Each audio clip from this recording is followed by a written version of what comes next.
بسم اللہ الرحمن الرحیم تبت یدا ابی لہب وتب ما اغنی عنہ مالہ وما کسب۔ ابو لہب کے ہاتھ ٹوٹ جائیں اور وہ برباد ہو گیا۔ ما اغنی عنہ مالہ وما کسب، اس کے نہ تو اس کا مال کام آیا اور نہ اس کی کمائی کام آئی۔ سیصلی نارا ذات لہب، وہ عن قریب دہکتی ہوئی آگ میں داخل ہوگا، اور اس کی عورت بھی، وامرأتہ، اور اس کی عورت بھی، حمالۃ الحطب، لکڑیاں اٹھاتی ہوئی، فی جیدہا حبل من مسد، اس کی گردن میں ایک مونج کی رسی ہے۔ یہ جو صورت ہے یہ ابو لہب کے بارے میں نازل ہوئی جب آپ صلی اللہ علیہ وسلم پر آیت نازل ہوئی وَأَنذِرْ عَشِيرَتَكَ الْأَقْرَبِينَ کہ اے نبی جی آپ اپنے قریبی رشتہ داروں کو ڈرائیے۔ تو آپ صلی اللہ علیہ وسلم کوہ صفا پر چڑھ کر لوگوں کو بلانے لگے، یہاں تک کہ قبیلے کے ناموں کو پکار کر بلایا کہ فلاں قبیلے والے آ جاؤ، فلاں قبیلے والے آ جاؤ۔ تو بعض لوگ تو خود چلے گئے اور بعض لوگوں نے اپنا قاصد بھیج دیا۔ آپ صلی اللہ علیہ وسلم نے پہلے اپنی تصدیق کرانی چاہیے کہ اگر میں تم کو یہ خبر دوں کہ اس پہاڑ کے پیچھے سے ایک قافلہ تم پر چڑھائی کرنے والا ہے اور تم پر حملہ کرنے والا ہے تو کیا تم میری اس بات کی تصدیق کرو گے؟ سب نے یہ بات کہی کہ ہاں، ہم نے پوری زندگی اس کا تجربہ کیا ہے کہ آپ نے کبھی جھوٹ نہیں بولا۔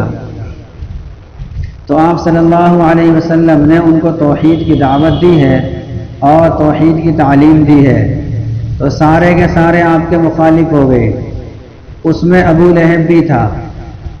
ابو لہب نے برا بھلا کہا اور یہ الفاظ کہے تبًا لک لہذا جمعتنا، کہ کیا تو نے ہمیں اس لیے بلایا تھا یہاں پر کہ تو ہمیں ایسی تعلیم دے۔ ایک روایت میں ہے کہ اس نے پتھر اٹھا کر مارنا چاہا، بلکہ مار ہی دیا، پھینک دیا آپ کی طرف، اور یہ الفاظ کہے۔ آپ صلی اللہ علیہ وسلم کو نبوت ملنے سے پہلے آپ کی 3 بیٹیاں جوان ہو چکی تھی اور آپ نے ان کا نکاح کر دیا تھا۔ حضرت زینب کا نکاح ابو العاص سے ہوا تھا، اور 2 چھوٹی بیٹی حضرت رقیہ اور حضرت ام کلثوم، ان دونوں کا نکاح ابو لہب کے 2 بیٹوں سے کر دیا تھا، عتبہ اور عتیبہ، یہ 2 بیٹے ہیں، ان دونوں سے نکاح کر دیا تھا۔ جب آپ صلی اللہ علیہ وسلم نے توحید کی تعلیم دی اور یہ واقعہ ہوا تو ابو لہب نے اپنے گھر آ کر ان دونوں بیٹوں کو سمجھایا اور یہ کہا کہ محمد کی دونوں بیٹیوں کو طلاق دے دو۔ تو ان دونوں نے آپ صلی اللہ علیہ وسلم کے پاس آ کر دونوں نے طلاق دے دی۔ ایک نے تو یوں ہی طلاق دے دی اور ایک نے آپ کی شان میں گستاخی بھی کی۔ اس پر اللہ کے نبی صلی اللہ علیہ وسلم نے اس کو بددعا دی ہے اور یوں کہا ہے اللہم سلط علیہ کلابا من کلابک، کہ اے اللہ پھاڑنے والے جانوروں میں سے کوئی جانور اس پر آپ مسلط فرما دیں۔ اس شخص کو بھی، یعنی ابو لہب کے بیٹے کو بھی اور ابو لہب کو بھی اتنا یقین ہو گیا تھا کہ اب اس بددعا سے کوئی بچانے والا نہیں ہے، حالانکہ آپ پر یقین نہیں رکھتے تھے، آپ پر ایمان نہیں لائے تھے۔ تو ایک موقع پر ابو لہب ملک شام کے سفر پر جا رہا تھا، اپنے بیٹے کو بھی ساتھ میں لے لیا، اور ایک جگہ قیام ہوا۔ ابو لہب نے ان لوگوں سے کہا کہ محمد نے بیٹے کو بددعا کر دی ہے اور یقین یہ ہے کہ اس بددعا سے کوئی بچانے والا نہیں ہے، اس لیے تم ہماری حفاظت کا انتظام صحیح سے کرو۔ چنانچہ ان لوگوں نے اپنے قافلے کا سارا سامان ایک جگہ اکٹھا کیا اور اس کا ٹیلا بنا دیا، اور ابو لہب کے بیٹے کو ٹیلے پر چڑھا کر وہاں سلا دیا اور سارے کے سارے ٹیلے کے چاروں طرف جو سامان تھا اس کے چاروں طرف سو گئے۔ رات میں شیر آیا اور شیر نے ہر ایک کو سونگھا، سونگ سونگ کر آگے چلتا رہا۔ جب دیکھا ان میں سے کوئی نہیں ہے ابو لہب کا بیٹا، تو اس نے ٹیلے پر چھلانگ لگائی اور وہاں جا کر فوراً اس کا کام تمام کر دیا۔ بلکہ ایک روایت میں تو یہ بھی ہے کہ اس بیٹے نے، ابو لہب کے بیٹے نے ان لوگوں سے کہا کہ آپ صلی اللہ علیہ وسلم کی بد دعا مجھے لگ گئی ہے، اس لیے مجھے بہت ڈر لگ رہا ہے۔ لوگوں نے کھانا کھلایا تو کھانا بھی نہیں کھایا ڈر کے مارے، دہشت سوار تھی۔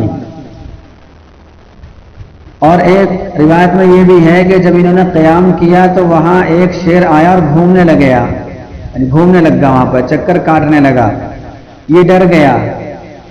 لوگوں نے کہا کہ بھی تو بھی ہماری ہی طرح ہے، جیسے ہماری حالت ہے ویسی تیری حالت ہونی چاہیے، تو اتنا گھبرایا ہوا کیوں ہے؟ تو اس نے کہا کہ مجھے محمد کی بد دعا لگ گئی ہے اور مجھے یقین ہے کہ یہ مجھے کھا جائے گا۔ یہاں سوچنے کی بات یہ ہے کہ اس کافر کو جس کا ٹھکانہ دائمی جہنم ہے اور جس کے لیے بربادی لازم ہو گئی ہے، جو آپ صلی اللہ علیہ وسلم پر ایمان نہیں لا رہا ہے، اس کو آپ کی باتوں پر کتنا یقین ہو رہا ہے۔ اس لیے ہمیں بھی آپ صلی اللہ علیہ وسلم کی باتوں پر یقین ہونا چاہیے۔ اسی کے بارے میں یہ صورت نازل ہوئی ہے، اور اس صورت کو نازل کرنے کے بعد یہ بتا دیا کہ رہتی دنیا تک اس کو بد دعا ہوتی رہے گی۔ چنانچہ ابو لہب کے ساتھ ایسا ہی ہوا۔ غزوہ بدر سے 7 دن کے بعد اس کے ایک بیماری ہوئی، دانہ نکلا اس کے، اور اس بیماری میں وہ مر گیا، اور 3 دن تک اس کی لاش سڑتی رہی، اس کے اندر بدبو پیدا ہوئی۔ وہ بیماری ایسی تھی کہ اس کو کوئی ہاتھ نہیں لگاتا تھا۔ ان کا عقیدہ یہ تھا کہ ہاتھ لگا دیں گے تو ہم پر بیماری آ جائے گی، جیسا کہ آج کل دور دور رہا جاتا ہے۔ تو اس کو ایک کمرے میں ڈال دیا کہ یہیں پڑا رہے، اور وہ وہیں پڑا پڑا مر بھی گیا۔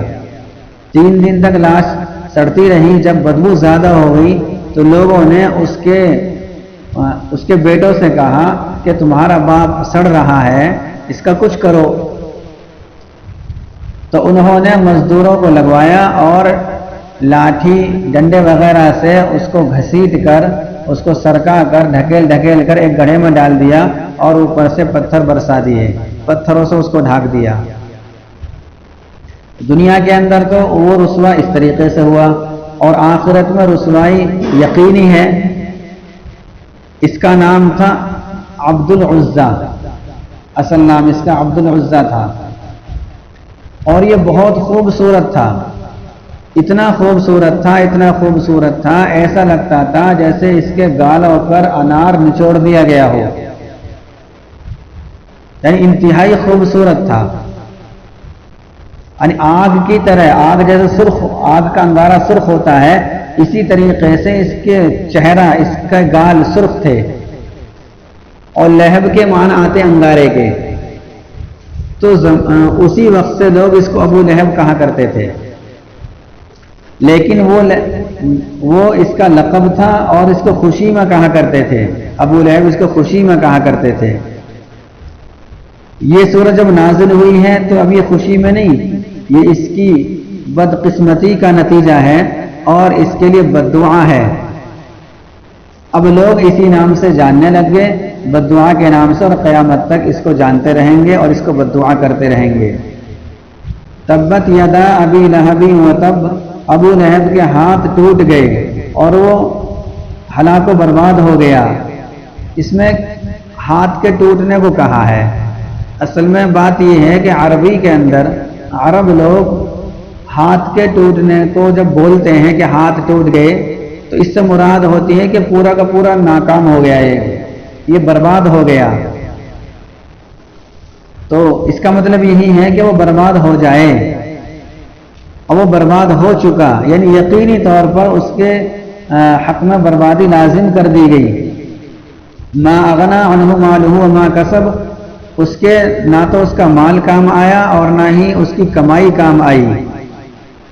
ما کسب سے مراد بعض لوگوں نے اولاد مراد لیا ہے، چونکہ اولاد کو کمائی کہا گیا ہے حدیث کے اندر کہ اولاد یہ بھی ایک کمائی ہے، تو نہ تو اس کے مال کام آیا، چنانچہ یہ بہت مالدار تھا، بلکہ جب اللہ کے نبی نے دعوت دی ہے تو اس نے یہ بھی کہا ہے کہ اللہ کے نبی نے یہ کہا کہ اپنے آپ کو دوزخ کی آگ سے بچا لو، تو اس نے یہ کہا ہے کہ میرے پاس تو مال بہت ہے، میں مال خرچ کر کے بچ جاؤں گا۔ تو اللہ تعالیٰ نے یہ آیت نازل کر دی ما اغنا عنہ مالہ وما کسب، کہ نہ اس کے مال بھی کام نہیں آیا اور اولاد بھی اس کے بہت ساری تھی وہ بھی کام نہیں آئی۔ دنیا کے اندر مال کام آتا ہے یا اولاد کام آتی ہے آڑے وقت میں، اس کے کچھ بھی کام نہیں آیا، دنیا میں بھی کام نہیں آیا اور آخرت میں تو کام آئے گا ہی نہیں۔ سیصلی نارا ذات لہب، یہ عن قریب دہکتی ہوئی آگ میں داخل ہوگا، یعنی قیامت کے دن، بلکہ مرتے ہی یہ آگ میں داخل ہو جائے گا۔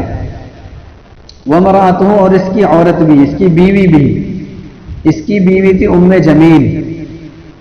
جس طریقے سے ابو لہب آپ صلی اللہ علیہ وسلم کا دشمن تھا، حالانکہ سگا چچا بھی تھا، اسی طریقے سے اس کی بیوی بھی اپنے شوہر کی طرح آپ صلی اللہ علیہ وسلم کی دشمن تھی، اور روایت میں آتا ہے کہ لکڑیاں چن چن کر لاتی تھی اور آپ کے راستے میں ڈال دیا کرتی تھی، کانٹے دار لکڑیاں آپ کو تکلیف پہنچانے کے لیے۔ اسی کو کہا گیا حمالۃ الحطب، کہ ایندھن لکڑیاں اٹھاتی ہوئی، لکڑیاں اٹھانے والی تھی۔ ایک مطلب اس کا یہ مراد لیا ہے، ایک مطلب اس کا یہ بھی ہے کہ کنجوس تھی، حالانکہ مالدار تھی۔ جو مالدار ہوتا ہے وہ جنگل سے لکڑیاں نہیں چنتا، لیکن جو مالداری کے ساتھ جو بخیل ہوتا ہے، کنجوس ہوتا ہے، وہ اپنے مال کو اکٹھا کرتا ہے، بچاتا ہے۔ مال بچانے کے لیے اسے چاہے کتنا ہی ذلیل ہونا پڑے۔ تو یہ لکڑیاں جنگل سے چن چن کر لایا کرتی تھی، حالانکہ بہت مالدار تھی۔ ایک مطلب اس کا یہ ہے کہ یہ قیامت کے دن جس طریقے سے یہ اللہ کے نبی کے راستے میں دنیا کے اندر کانٹے بچھاتی ہے، اسی طریقے سے یہ قیامت کے دن جب ابو لہب کو آگ میں ڈالا جائے گا اور وہ جل رہا ہوگا تو یہ لکڑی چن چن کر لائے گی اور ابو لہب کے اوپر ڈالے گی تاکہ اور زیادہ آگ لگے۔ تو اس کے یہ سارے مطالب بیان کیے گئے ہیں۔ فی جیدہا حبل من مسد، اور اس کی گردن میں ایک مضبوط بٹی ہوئی رسی ہے، مونج کی رسی سے بھی ترجمہ کیا گیا ہے اور مضبوط بٹی ہوئی رسی سے بھی ترجمہ کیا گیا۔ اصل میں ہوتا یہ تھا کہ جب یہ رسیاں لاتی تھی اور یہ لکڑیاں چن چن کر لاتی تھی تو اپنے سر پر گٹھر بنا کر رکھ لیا کرتی تھی اور مونج کی رسی سے اس کو صحیح سے باندھا کرتی تھی، اور باندھنے کے بعد نا اس کو گلے میں لٹکا لیا کرتی تھی۔ ایک مرتبہ ایسا ہوا کہ یہ جا رہی تھی لکڑیاں لے کر اور وہ گٹھر پیچھے کو ہو گیا اور وہ جو رسی تھی وہ گلے میں پھنس گئی تو یہ مر گئی۔ تو دنیا کے اندر بھی اس کو اللہ تعالیٰ نے ذلیل کیا ہے کہ لکڑیاں اٹھا رہی ہیں، اللہ تعالیٰ نے اسی کو موت کا سبب بنا دیا۔ تو دونوں صورتوں کا خلاصہ یہ ہے کہ جو اللہ تعالیٰ کے اور دین کے خلاف اپنے آپ کو لگاتا ہے اور دین کے خلاف اس کی جد و جہد ہوتی ہے، محنت ہوتی ہے، تو اللہ تعالیٰ اس کو پنپنے نہیں دیتا۔ دنیا میں بھی اس کا حشر اچھا نہیں ہوتا اور آخرت تو اس کی بری ہی ٹھہری۔ اس لیے ہم سب کو یہ چاہیے کہ ہم دین پر خود بھی عمل کریں اور دوسروں کو بھی عمل پر آمادہ کریں، اور دین کے خلاف تو بالکل چلنا ہی نہیں ہے۔ دین کے کسی بھی شعبے کو، شعبے دین کے بہت سارے ہیں، میں ایک شعبے میں لگا ہوا ہوں، آپ ایک شعبے میں لگے ہوئے ہیں، فلاں دوسرے شعبے میں لگا ہوا ہے، تو آدمی جس شعبے میں لگا ہوا ہے اس میں لگا رہے، دوسرے شعبے میں اگر اللہ نے وسعت دی ہے تو لگ جائے، لیکن برا کسی کو نہ کہے.